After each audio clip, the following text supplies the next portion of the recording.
supports network access protection. So here in the Server Manager console, I'm going to go to the Tools menu and I'm going to fire up the DHCP management tool. Where on the left, I'll expand the server and I'll expand IPv4 to expose my IPv4 DHCP scopes.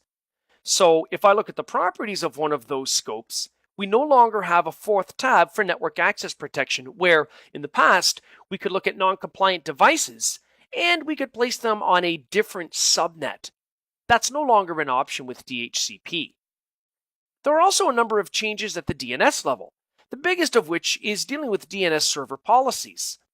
What we can do with DNS policies, for example, is set it so that DNS queries from stations on specific subnets might return a different IP address even though they're sending a query to the same DNS server for the same name.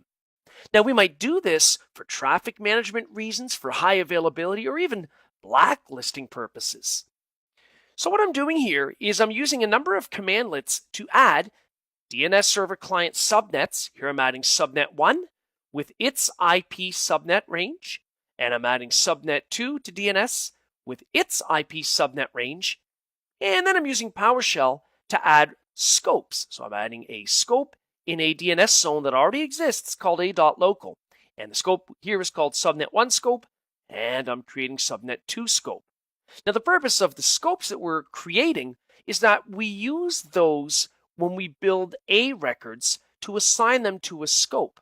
For example, when we add a DNS server resource record here in PowerShell to our zone, a.local in this example, we can specify the IPv4 address and we can flag it with a specific scope that we've created previously. So here I'm creating the same record, www, twice in the same zone, but with different IP addresses. Now I'm tying the first one to the subnet 1 scope and the second one to the subnet 2 scope.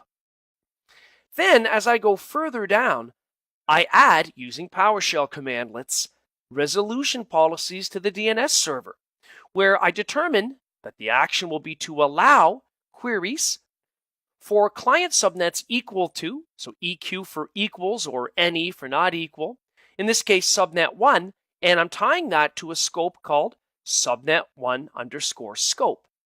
Clients coming in on subnet 2, now remember subnets 1 and subnet 2 were defined way up here where we're giving an actual IP subnet range.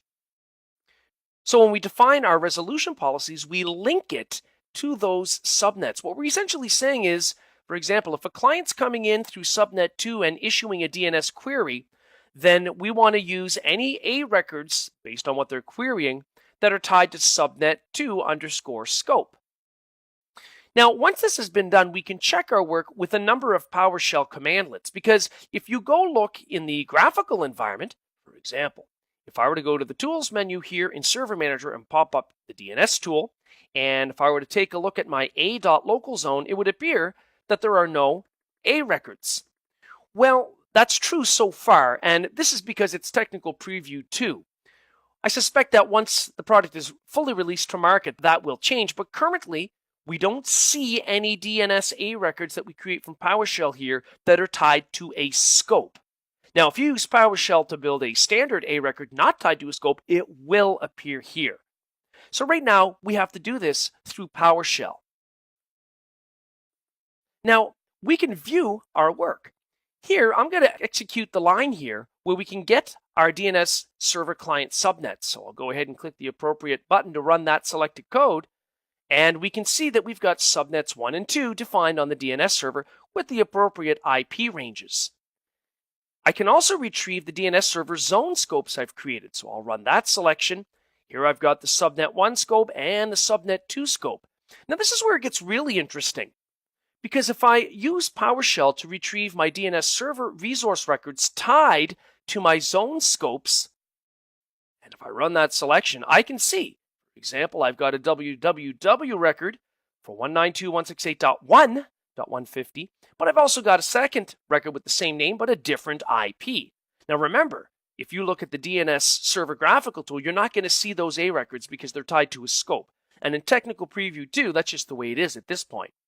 Now in the end, what this means is that clients that are connecting let's say on our first subnet, 192.168.1.something, when they try to ping or connect to www.a.local, it should return only a single IP address, in this case 192.168.1.150. So let's test this from a Windows 10 client.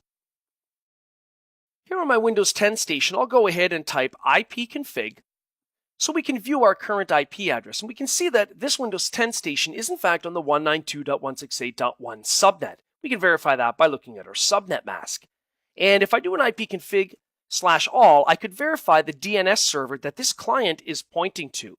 Now I want to do this because I want to make sure that we're connecting to the DNS server where we've just configured our DNS policies. They're in effect immediately once they're created. So I can see I'm pointing to 192.168.1.150, which is our DNS server. So if I were, for example, to ping www.a.local, it returns the appropriate IP address based on the subnet this client is on. So we now know that our DNS server policies are working correctly. In this video, we learned about DHCP and DNS changed functionality.